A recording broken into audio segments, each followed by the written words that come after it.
What's up, marketing maniacs, and welcome back to another episode of From Startup to Wunderbrand, your ultimate BFF in the wide world of digital marketing.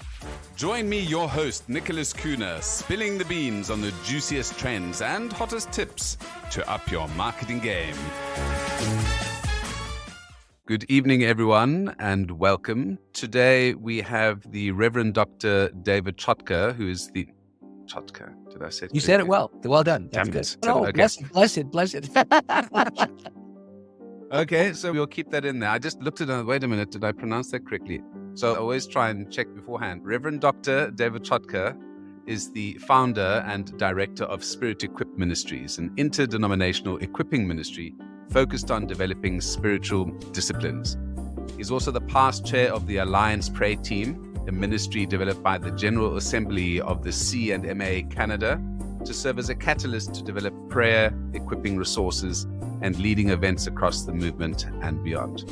Pastor David has earned 4 degrees, 3 of them in theology and spirituality, and serves as an adjunct instructor in the Pathway School for Ministry. Now, you may be wondering, why do I have a pastor on the show? We generally don't talk religion on the show. Politics, religion, that's normally kept for Drunken Fridays. But this is a Friday, it's not drunken, unfortunately. But we're talking about, how does one market a ministry like this? How does one publish a book? And Pastor David has published 4, and I'm sure a couple more are in the pipeline as well. So we're going to be talking about that, the impact of social media, and especially the difference between dealing with small, large, and then self-publishing books. So, Pastor David, wonderful to have you with us tonight. Well, thank you. It's good to talk from across the Atlantic. I know you're in Norway and I'm in Canada, so that's remarkable. Yeah, I'm doing some traveling. This next week we're going to Finland, which is a first for us, which is quite exciting. Yes, well, that's actually pretty close in comparison to what our conversation is. Exactly, but equally cold. I'm not sure what the weather's like in Canada right now, but it's slowly warming up, but then it sort of goes from +3 to minus whatever here. So it's a roller coaster. So let's get into this. I want to talk about some of your books and the process of publishing books. If we go back to the history in the industry or the ministry that you're in, books have been central, or the written word has been quite central to the spread of Christianity. How important are books now in either maintaining or the sort of Christian fellowship around the world? And how difficult is it to sort of penetrate a market where books are now, there are many books on a shelf rather than just the Bible and prayer books? Well, sure. Well, I will tell you that there's been a dramatic shift in publishing, big shift. And I got caught in the crosswinds on that. So my first book came out. I had finished the manuscript in 2007, was polishing it in 2008. And then it was picked up by a small publishing house who had 12 staff. And then the great crash of 2008 happened. He had to let go so many of his staff, and the marketing part fell to me. And, you know, I'm a pastor. Here's how I market. Oh, by the way, give to my church. That's what I did. But regardless of this, right around that time, you started to see digital media move in. And you started to see the rise of social media. In fact, I think it was 2004 or 5 that Facebook even came on the market.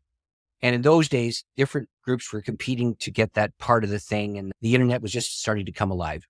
And what's now on the world stage with printing is very different than it was back even when I started. In those days, print media, you didn't need an agent. You need anybody to represent you.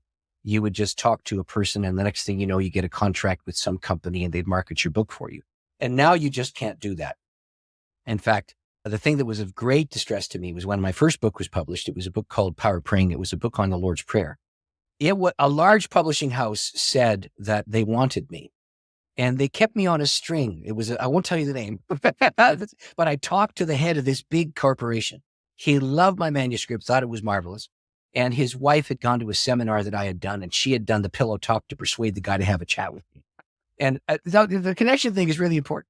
And then she spoke to me and said, oh, by the way, I've told my husband you're a good author, so give me the manuscript. So I gave it to her. She gave it to him. Then we had a steak dinner, and he said, oh, we're going to just do this. I think your book is marvelous. But his editorial team said no, but he didn't say no because the book was poor. And I said, well, what's the problem? And he said, you're not going to like it. I said, well, what? Would you please tell me? He said, well, okay, sit down and just don't attack the messenger. I'll just tell you what they told me. Number one, you're not famous. Number two, you're not American. And number three, your congregation is less than 3,000 people. And that means that we're not going to make any money on your book, so we're not going to publish your book. I said, was there a problem with the manuscript? He said, nope, best book I read on the topic, best bunch. It's just we'd have to spend $100,000 and you'd have to resign your church and go all over the United States and Canada. And of course, the English-speaking world in particular, to market your book by being present to book sale things.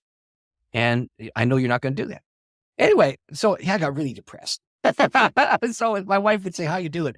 I'd say, terrible. She'd say, why? So I'm not American, Oh, my church is less than 3,000. Oh, by the way, I'm not famous, And this went on for quite a while.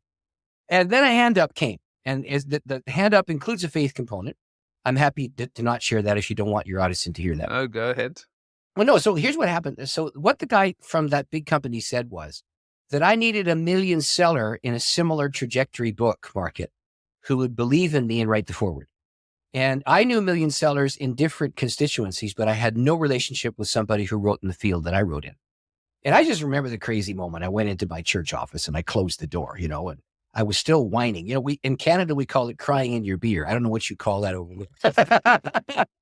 It means that the salt comes down from your cheeks and lands inside your barley and hops, Yeah. Anyway, I was whining. So I sat down, I said to the office, I am putting this thing on hold here. Nobody's going to talk to me. I'm going to take the morning. I'm going to try and figure this out. So I locked the door. I put the do not disturb on the phone. I closed the computer screen and I sat down and I whined for about half an hour to the Lord saying, well, I'm not American. I'm not famous. I'm less than 3. I had 1,200 people in my church. I had a big church, right? And it wasn't big enough for those boys. Thank you very much. Anyway, so eventually, as I was sitting there, I started to pray and I said, oh God, what am I supposed to do? And this book here is a million seller in prayer. It's called The Workbook of Living Prayer. And that's sold 1 million copies and it's in 16 languages and it covers the planet. And the guy who wrote this is a very wonderful kind of fella. Anyway, I'd never met him. He was American. He's 33 or 34 years older than I am. I was in Northern Canada. He was in Southern United States. He spoke with a Southern accent. I spoke with like a Canadian and put the word A at the end of all my sentences, that kind of thing. Anyway, the bottom line is I didn't know the guy. He was in a different denomination than I was in. There was no overlapping streams. I'd never been to an event. I'd never studied a course with him. He didn't know me. And if we'd have bumped into each other on the sidewalk and both fell down, we would have been kind to each other and dusted each other off, but we didn't know. So I was sitting in this office and I get this sense in my soul. A fiery presence lands on me and I hear this voice. Call the author of this book. Call Maxie Dunham. Call him. Ask him to help you. He'll help you. And I thought, that's dumb. That's just crazy. I can't do that. It wouldn't leave. The sense wouldn't leave. And I you say to yourself, how am I going to do a cold call to an internationally renowned multi-nation kind of guy? I mean, I'm a pastor at a church in Northern Alberta. Thank you very much. Anyway, with the date now, it's less than 3. I only had 1,200. So in the middle of this, I thought, okay, I'll take the shot. And I opened the computer screen. I Googled his name. And I got the seminary where he was the president. So he's president of a seminary. So this is an internationally renowned guy. Anyway, so I decide, okay, so there's a phone number. I call it. And the man had left the office like 2 minutes before I called. He just stepped out. He's going to be gone for hours. And so the secretary said, why are you calling him? I said, well, I'm consulting with him about a manuscript, which was true. But it made it sound like, made it sound like I knew the guy and he had the manuscript already. And I said, can I have his email? And she gave it to me. She wasn't supposed to. And so I got this email. So I wrote a note and I'd read 7 of this guy's books. And I wrote nice things about all 7 of them. I said, dear Maxie, my name is, and by the way, I read this book and here's what it did for me. And I read this book and here's what it did for me, et cetera. Got all the way down the list. And then we came to the last one. And then I said, oh, by the way, I have shaped a manuscript. It's similar in its framework to what you do, although the content's different. Would you consider taking a look at the manuscript sincerely? David, I pressed send and I thought, well, I just wasted a morning. I just wrote to this guy who travels to nations all over the earth, and he's got students coming out of his pores and he doesn't know me and I'm not in his denomination. So anyway, I just forgot about it and went back to work. And that afternoon, he wrote me back and he said, dear David, thank you for the warm words about your manuscript. I'll help you. I have a 2-day window, 2 weeks from now. If you can get that manuscript into my hands within 2 weeks, I will look at it and talk to you. So I thought, wasn't that nice? In those days, I had a photocopier that had to do one page at a time. There was no auto feed, see? And the manuscript was 300 pages long, 300. So I stood in the hallway and I made this photocopy one page at a time. And then I packaged it and I raced down to the post office. And you guys live in euros. So let me think of it. It'd be about 50 euros, something like that. I paid that much for overnight on the spot delivery kind of thing to get it into this famous author's hands, And I thought, oh, David Chotka, you just wasted 50 euros. You spent an afternoon. The guy doesn't know you from a hole in the ground, and he's just not going to give you the time of day. And so I'm doing hospital visits, and I'm driving on this ring road going around this big city. And I had my very first ever cell phone. And it was one of those flip phones because I'm a Star Trek guy. So live long and prosperous. Yeah. Anyway, so I have the flip phone, and there was no legislation about phones in those days and driving. So I'm driving the ring road, phone rings. I flip open the phone, and this man with a Southern accent starts to speak, and he says, "Hello, David. This is Maxie Dunham." Then he said something that just blew me out of the water. "God has commanded me to make you successful." I said, "What?" He said, "Yes, I'm supposed to help you." And now listen, I know where there's distracted driving legislation now. I just about had an accident. So this friendship, he's a million-selling author. He wrote the foreword to the first book. And then then he asked me to help him edit materials that he was preparing because I had expertise in the micro niche he was talking about in the next. And so I wound up editing some of his material for him, and it became a mutual relationship. And then we became friends over the phone. Then I did doctoral studies, and the area of study was the area of expertise. He became the second reader of my manuscript. And as it turned out, this one was amazing. I was at an American seminary, and when you do a doctorate, you have to, first of all, do a series of coursework projects. Once you get the assignments done, then the instructor of the program takes you for lunch, looks you in the eye and say, "Okay, now you have to make a scholarly contribution in an understudied area." And he said, "What are your areas of expertise?" I said, "Prayer Life of Jesus," I wrote a book, and Spirit and Paul. And oh, by the way, Gordon Fee wrote a book and I studied with him. He said, "That's too bad." They're both covered. Oh, no.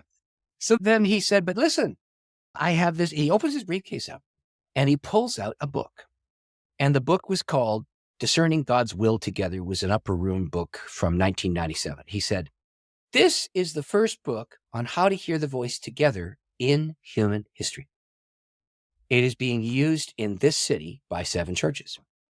Why don't you examine the roots of that material to determine if it's consistent and faithful with church practice, et cetera, that kind of thing. And then, interact with the authors and so on if you could do this. And that would be a great thesis." And I agreed. He said, "You need a second reader." So I gave the name of my friend who had become my friend over the miles. And he said, "Yeah, he's a good choice. He's written, my co-writer of this last book has written 50 books. And so the hand up came because the established author gave me a hand. So it's basically the Stephen King of Christian literature. Really, you know what? That would be I think they would both be appalled. Their names joined together. One talks about murder and death. And exactly. The other talks about Jesus and love. Yeah. So get back to this. So anyway, he's a very renowned author, and he was the head of the Upper Room Publishing House. He'd retired from that. He was now the head of Asbury Seminary at the time. But anyway, I give his name, and the professor says, "Good choice." Now, here's the interesting thing. I was studying hearing the voice with people together. Only one book in human history up to 1997. Only one. Lots and lots of books on hearing the voice, nothing on how to hear it together. And so I call up, I sent a note to Maxie, and I said to him, "Would you consider the possibility of being my second reader?" He writes back, he said, "David, I've been commanded to make you succeed." He said, "But my best friend wrote a book on hearing the voice together. It's called Discerning God's Will Together." It was the same book. He was the author, his best friend. Ah.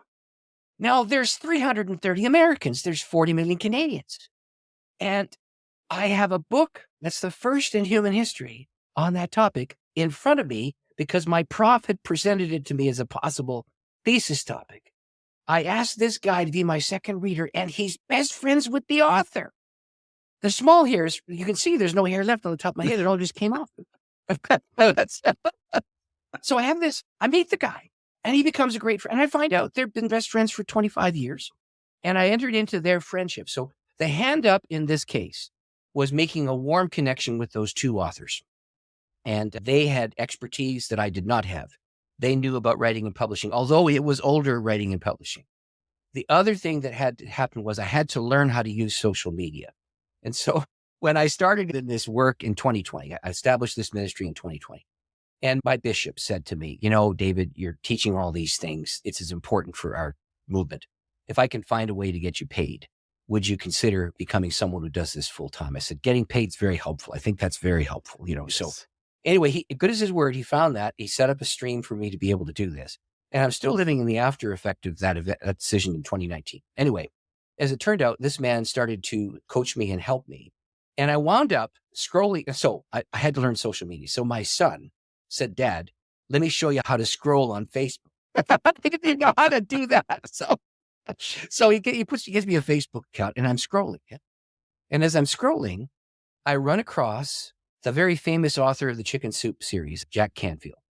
And he's talking with a guy named Steve Harrison, and Jack Canfield and Stephen Harrison are saying they have a program to teach you how to market your books because you got to get your message out.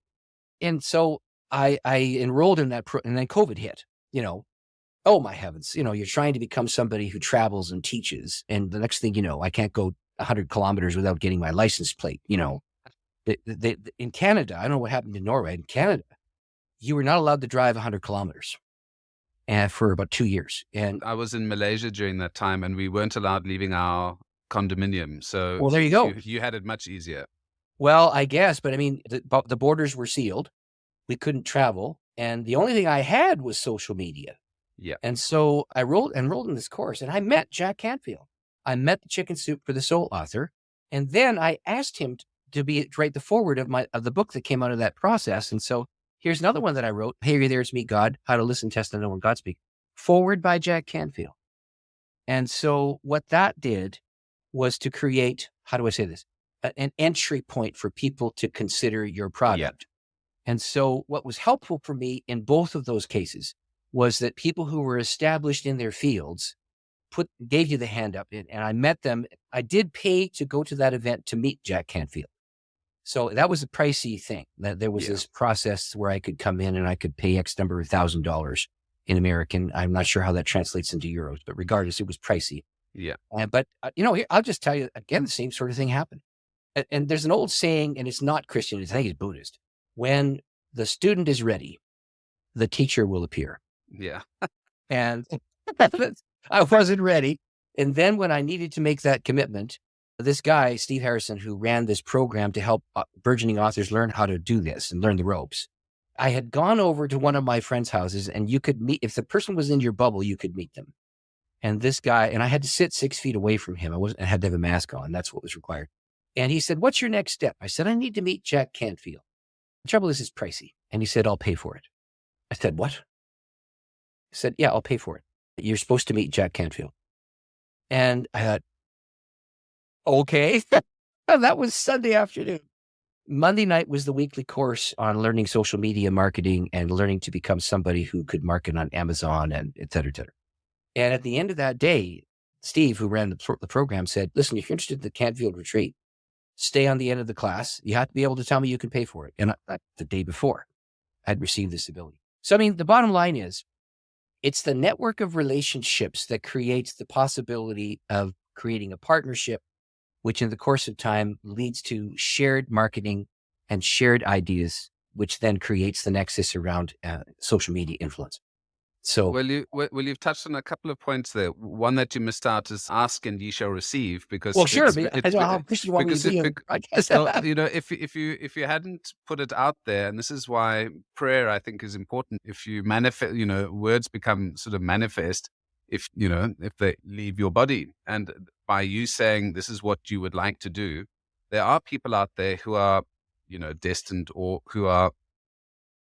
whose mission it is, whether they know it or not, is to help other people in small ways like this. Now, the second thing is, or the first thing that you spoke about, is influencer marketing. And that ties in exactly with what we're discussing here, the influencer marketing being Dave Canfield and the other folks who had a larger following, and you are bolting onto that sort of halo effect or their network. That's what it is. And that's extremely important. I mean, that's how a lot of brands have grown. And if we think about influencer marketing, I mean, we can look at the disciples, and they are the first, big influences, if one looks Beautifully in the said. You Christian can world. say that about, yes, And true. and they used, direct mail marketing as well in terms of the letters to the Ephesians and things like that. So uh, there are a lot of, I talk to a lot of marketers in terms of how when I started marketing 20 years ago, there was no Facebook, no Instagram, no ChatGPT, any of these Yes. things. And we had to do things in an old fashioned way. But there were more old fashioned ways before that in terms of marketing. Yep. But the fundamentals of marketing, regardless of how the technology changes, is the people aspect. And one of the things that I suppose helped you succeed in this was not just that you had a network and you were willing to put yourself out there, which is obviously very important, but the quality of your product, which in this Yes. case was your book. If you had a trash book, no matter how lovely your sales pitch was, no matter how good your personality was, you wouldn't have got through the door. So, Well, that's it. And so I did get coached. I mean, so Steve Harrison had people working on his staff who would work with Macmillan publishers in New York. And they had self-published authors, and they had people who were million sellers on his staff. And so I got this coaching from somebody who actually, he wasn't a published author himself, but he surrounded himself with them. And he created a package to train me. And so I would actually say, if you're getting started and you don't know what to do, there are quality products out there that you can sign into for a relatively low cost to learn the networks. And what he said, this is interesting for social marketing. He said, your book will not be, it's unlikely your book's going to become a million seller. If it is, you're going to succeed, and that's going to be marvelous. Usually a book is a calling card for your speaking ministry, for your engagements, for your, whatever it was. And you have to have 6 or 7 different clusters around you in order to do this. And so he said, you got to have a YouTube channel. You have to have a blog. You have to have a Facebook page. You have to have an Instagram account. You have to have a book. You have to have an audio book. You have to have an ebook, et cetera. And he said, put all of them together. And then you have to work the network using Google and using Amazon and using Facebook and using Instagram, et cetera, et cetera. And of course, there'll be another 2 or 3 names that we'll add in the course of time here. So I hired a young admin. So this lady did the social media marketing for a car firm. And so when she decided she wanted to stay home, they just had a baby, and she didn't want to work in that car dealership and spend a lot of time away from her newborn. And she was somebody I knew very well, and I was very thankful. And she actually sold me my car. That's how I met the girl. Anyway, she had great skills. And so I thought she wanted a half-time job, and inside my budget was enough money to be able to do that. And what I actually did at the beginning, I taught a group of psychotherapists in Los Angeles. They paid me for teaching them weekly, and I used that to pay the girl. So it was a bit of creative marketing. You know what I'm saying? You find a niche to fund what will be helpful to you. And it was worth my investment in time to work with that group of psychotherapists around, the human issues are the same, whether you're dealing this from a secular perspective or whether you're dealing this from a faith perspective. The bottom line is, when you're in a counseling office, you're in a counseling office, and you have no choice except to get at the roots of whatever the person is dealing with and recognize that the presenting issue probably isn't the real issue, et cetera. So I do that with those guys. They paid me, and that made possible for me to pay the half-time associate. And as a result, that person has far more skill with social media. And she actually got a free course that was offered by my government. The Canadian government offered this course on how to market through Google, et cetera, et cetera.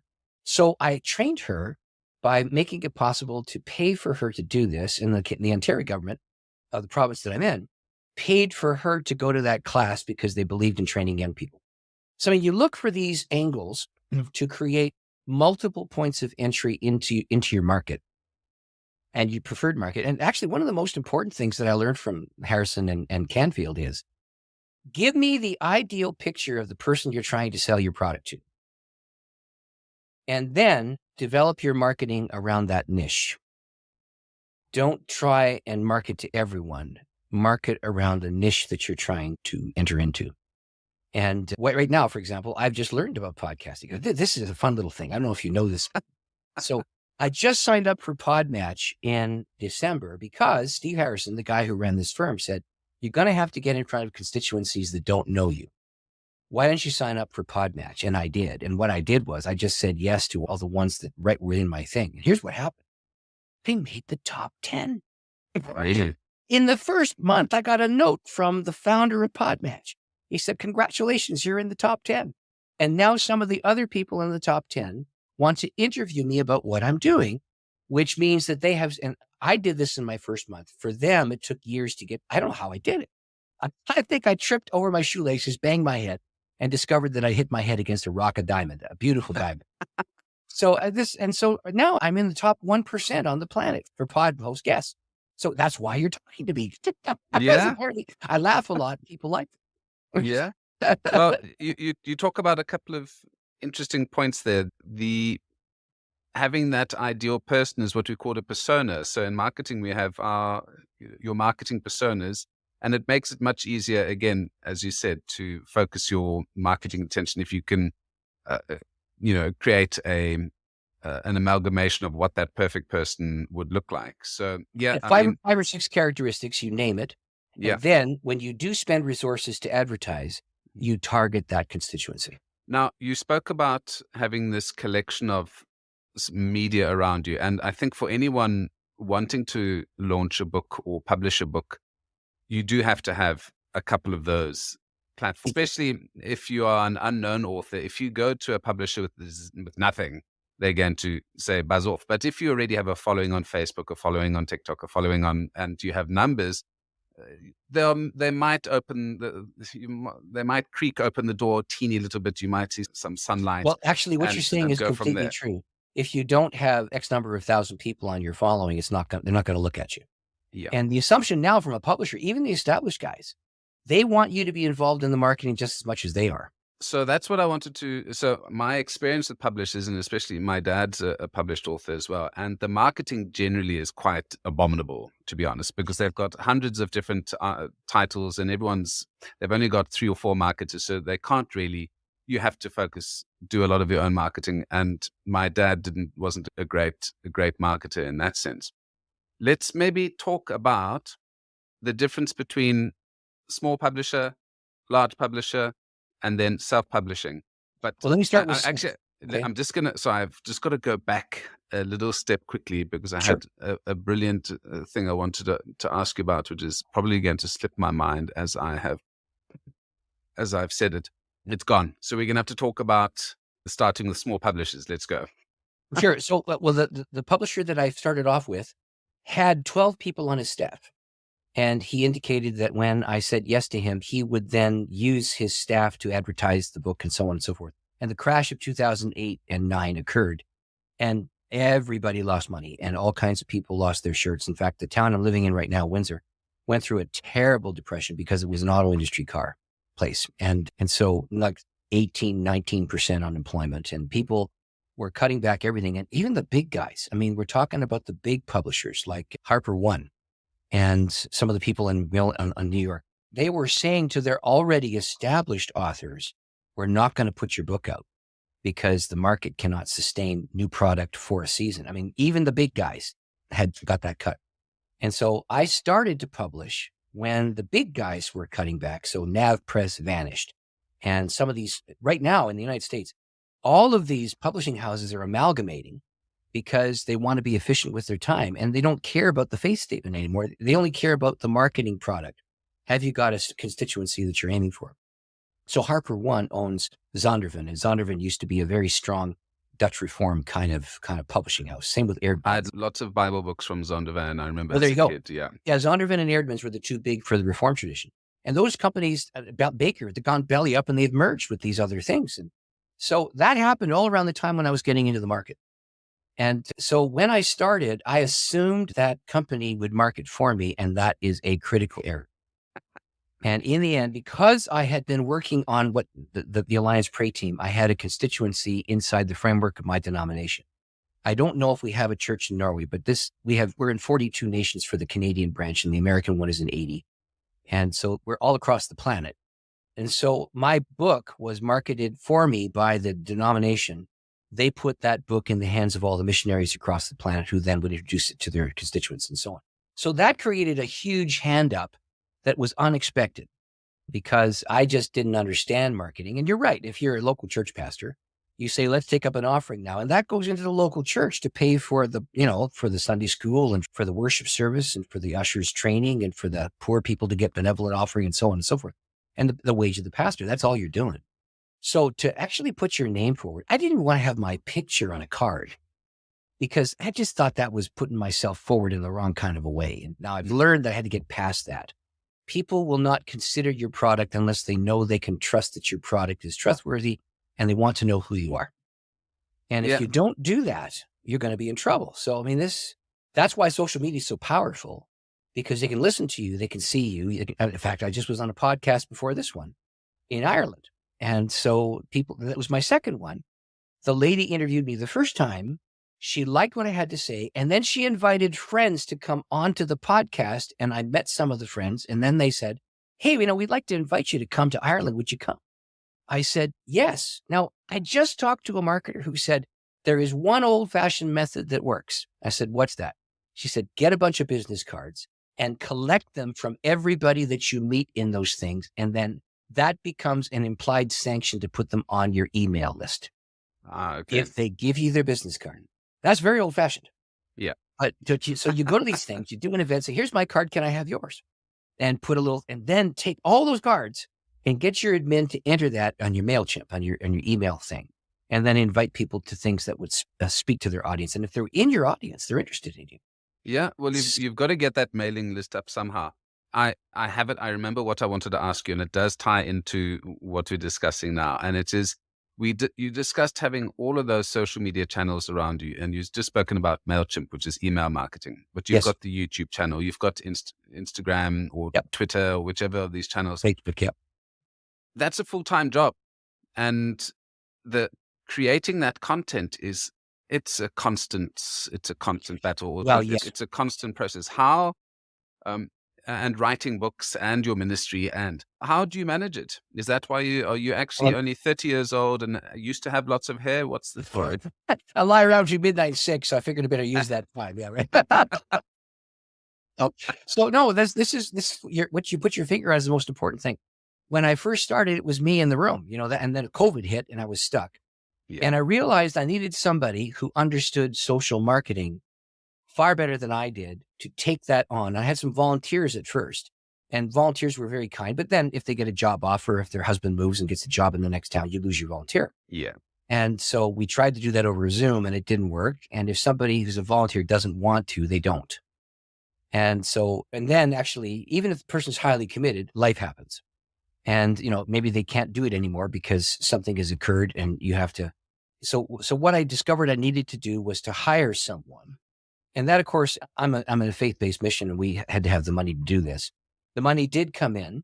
And when that was made possible, because that group in Los Angeles would pay me to be their chaplain and to teach with them once a week.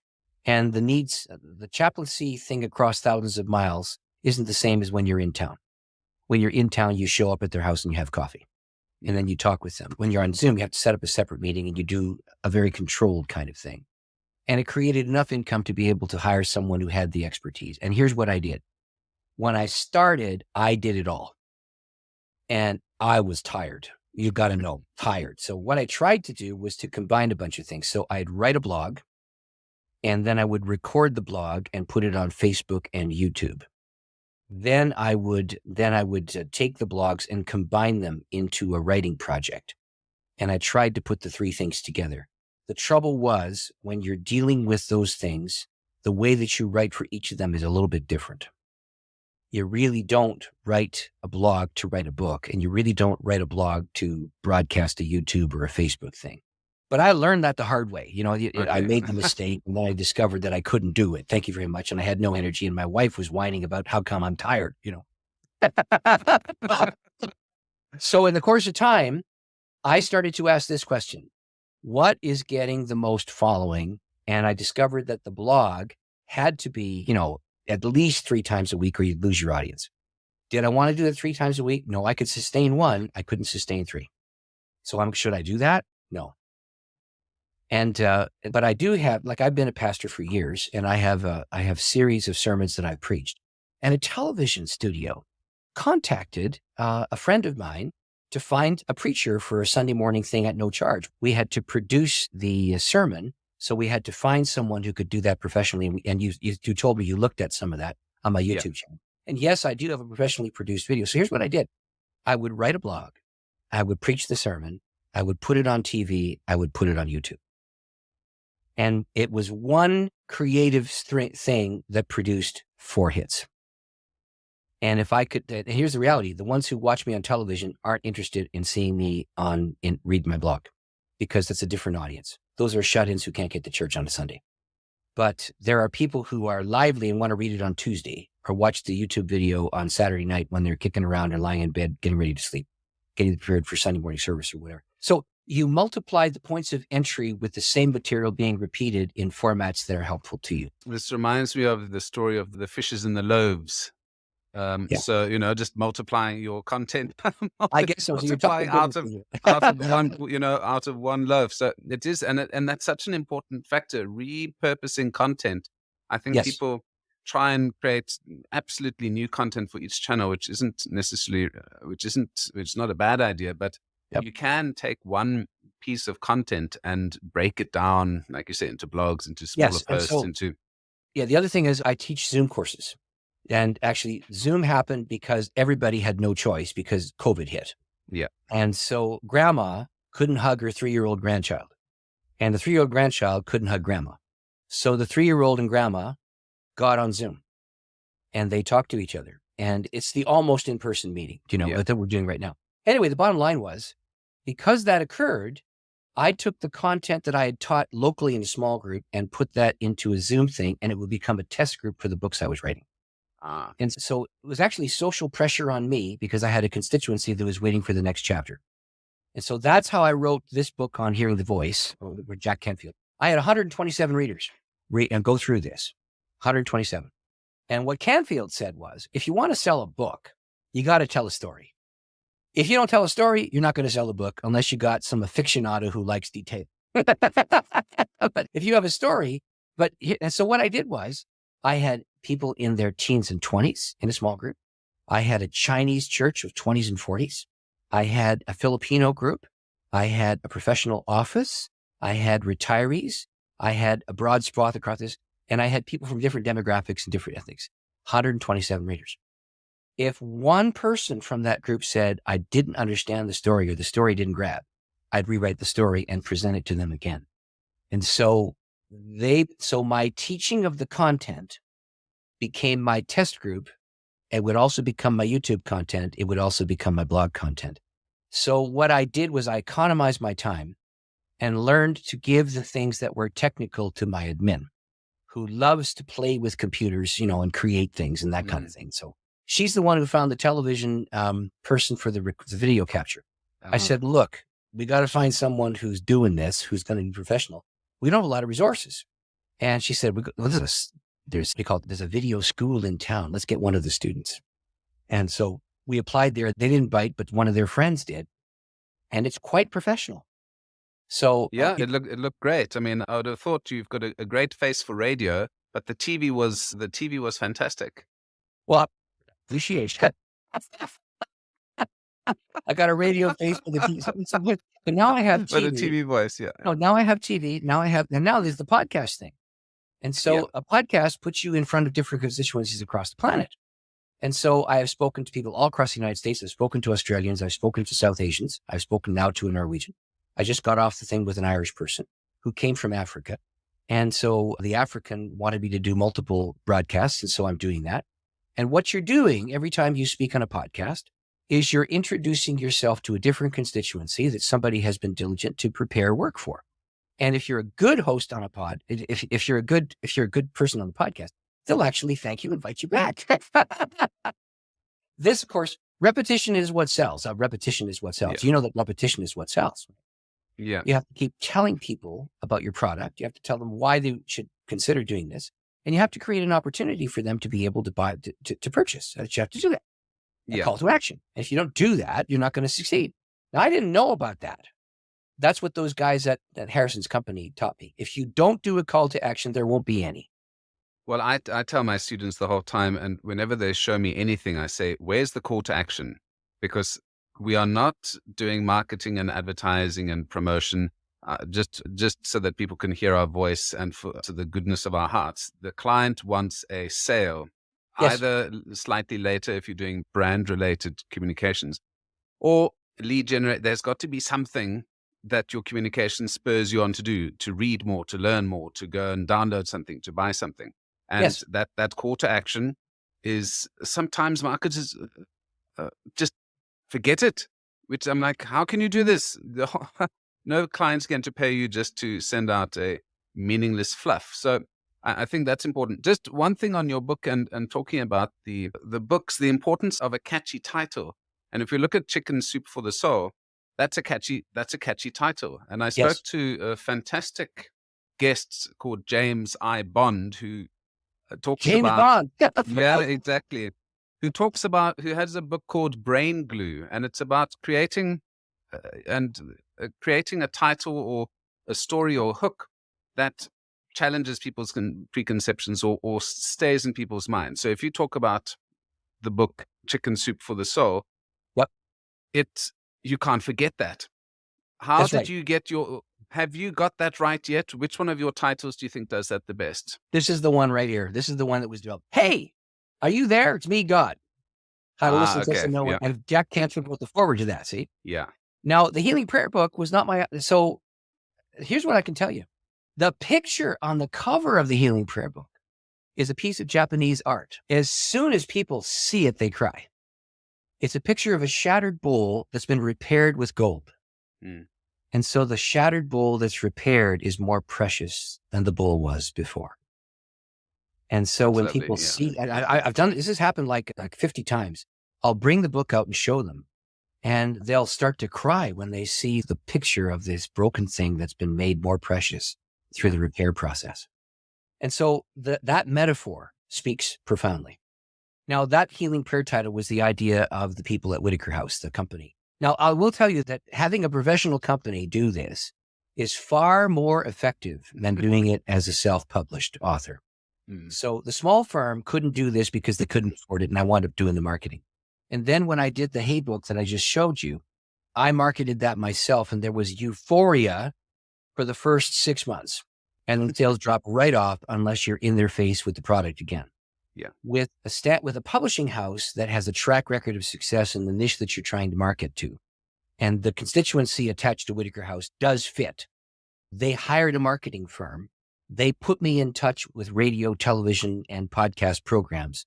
They were the large ones that were across the United States and around the world. And that set up conversations to make this thing happen. So it was so much nicer to do that than have to do it all myself, and they created a beautiful one sheet.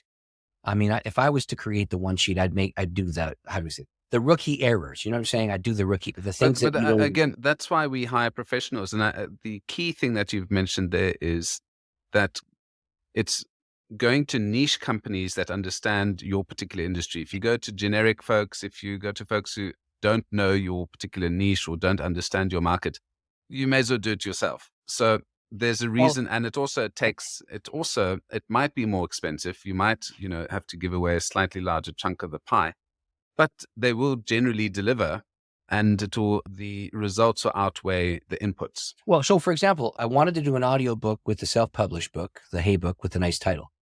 They paid for me to do the audio book for the Healing Prayer book. And right now they're paying for me to create a training video that will be used in tandem. And in fact, in 2 weeks' time, I will fly into the United States, go into a studio and record 15 10-minute segments that will be attached to the 15 chapters of the book. And they will create a package where a church can use the material and then train their teams with a video and with the book so that you create an outcome that is desirable for your constituency. Now they're paying for that. It's not, if I had to pay for, recording my own audiobook, that's tens of thousands of dollars. Yeah. Plus the cost of flying in and staying wherever you're going to be staying to get it done, and your meals and your travel expenses and so on. This is a very different world when someone says, I believe in your product so much. We know it's going to give a return on our investment. So you have actually, in a way, you have to sell yourself to the book product thing. Now, in this case, that's going to be that should be a discussion for another day, because the importance of personal branding can't be, I don't know what the word is, can't be underestimated. And again, as a pastor, must obviously be that slight balance between thinking, oh, I'm self-promotion, perhaps I'm getting a little bit too big for my boots. I'm thinking it's more me versus the message. And that balance must be quite difficult in your space. But let's not. Well, I'm not going to go into that right now, because that's a separate discussion. But what I'd like to close off with is, you started off in your office, nearly in tears, complaining to the Lord like Job, "Why me?" And not quite. He had covered boils. I wasn't covered with boils, but okay, there you go. From a modern perspective, perhaps closer. But nobody wanted your book. You didn't have the numbers. Tell me how that is different now after 4 books. How has that changed? You maybe don't have more than 3,000 or however many folks in your congregation. I'm no longer the local pastor, so that's okay. Although I'm going to a church that's about 1,000, but it's not 3,000. Anyway, what's happened now is people who have known me over the years through the ministry of that group called Alliance Pray, in a second will say, you know what? We know that you're not going to tell us something that's false or phony, or you're not trying to. You've served for years in a volunteer capacity. We know you. In fact, just last night, I was talking to the head of the Christian Missionary Alliance Church in Vietnam about my going there to speak to his pastors. And when I said, oh, by the way, this book was sanctioned by the Canadian branch. This book was developed under their auspices and given to all our international workers. And oh, by the way, the Australians used the book, and the Americans used the book, and the Canadians used the book. That man nodded his head and said, yes, we know you. And so it creates a different kind of entree for that constituency. And right now I'm currently under the oversight of my own district. And so they know you're not a nut when you apply to be considered for something. They know that you've got some sort of process to check out whether or not you're an idiot or whether you're a solid citizen or something. And we have track record of 20 years and 5 books. It's different than when you're starting with your first one. Yeah. They'll say, oh yes, I read your book back in the day and it was helpful to me, and you developed that? I said, yes.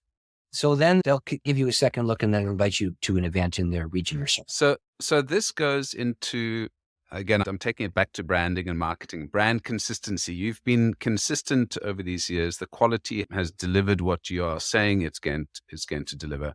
Yep. And there are people who, for example, like on not referral sites, but on, Google, would be able to give, or Amazon would be able to give recommendations that, yes, this does indeed do what it purports to offer. Yes, so it's correct. All of these, being in the missionary field or being in the sort of spiritual field does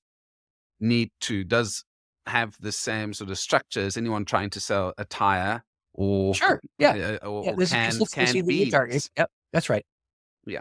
So my last thing with you is, what is something interesting about you that we may not have found out on social media or on this podcast today? Oh my, I don't know if you want to know all that stuff. I love to play the piano. Well, you're obviously number one, in the top 10 for some reason. So let's go. Well, I love to laugh, and I'm not your typical pastor. So I'll get up in the pulpit, and just like I'm laughing with you about serious matters, I'll do that while I'm preaching or talking. And so I do that when I'm preaching. It doesn't show up as well in the TV thing because it's a much more cut and dried thing. But when I'm live, I just love to tease people while I'm talking. I do that, and then they tease me back, and it creates this delightful opportunity to get to know each other better. The other thing is I've traveled a lot, and I've done that as a pastor, and that's an unusual thing. In one year, I did 5 nations, as a pastor in a local church. Most pastors in local churches are people who simply want to serve their people in their local constituency. But I'm what you call a global church pastor. I'm global and I'm local at the same time. And that has always been so. I didn't even try to do that. I tripped into that, and it just became the ordinary thing that I would do. So I don't know if that would make me an unusual pastor. And to be a writer and to be a local church pastor and to be a world traveler is a strange combination in the best of times. But only there was some other missionary like that who went to multiple countries and wrote letters and books. I think Paul the Apostle. You want not that I want to compare you with him, but I mean, there are some. You're not the first in that boat. Well, let me show you my thorn in the flesh here.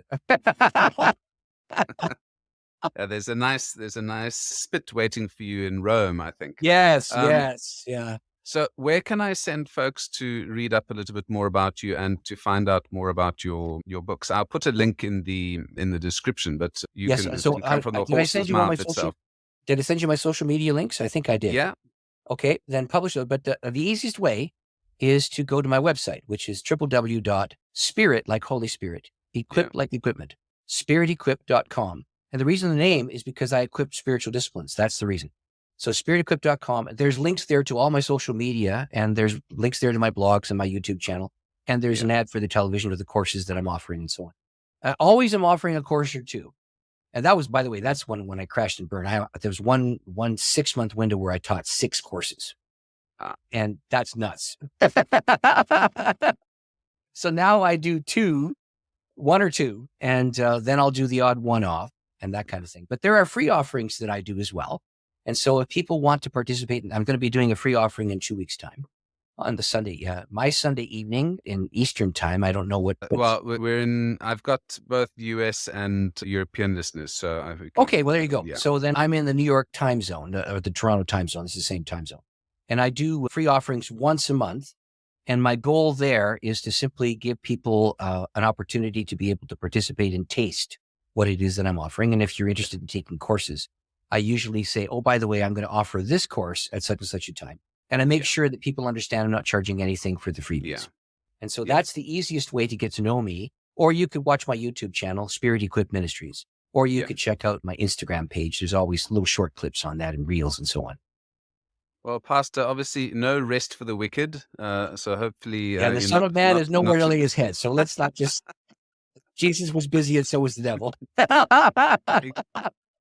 Exactly. So it was a delight chatting to you, and a very interesting chat about how digital marketing is also important in your field, in the book publishing, and some interesting tips and tricks there. So I hope folks get something out of this that they can use in their own ministries. So excellent. Pastor David, thank you so much and have a wonderful weekend. Thank you, and may the same be true for you. Now, before we wrap up, don't forget to show some love for From Startup to Wunderbrand by subscribing on your favorite podcast platform. If you'd like to help us grow, tell your friends, share on social media, and leave us a review. For those of you who want to dive a little bit deeper into the topic, join me on Twitter @Kuhne. Let's connect and chat about all things branding and digital. Until next time.